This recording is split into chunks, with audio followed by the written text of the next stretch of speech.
मेरो कल्पनामा आज एउटी परी थाहा छैन खै कुन स्वर्गबाट झरी मेरो कल्पनामा आज एउटी परी थाहा छैन खै कुन स्वर्गबाट झरी रूप छ रंग छ कोमल अंग छ बोल्ने क्या ढंग छ आहा नागली चाल छ मायाको छाल छ साँच्चै कमाल छ आहा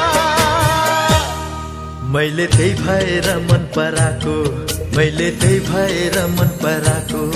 मैले त्यही भएर मन पराको मैले त्यही भएर मन पराको मैले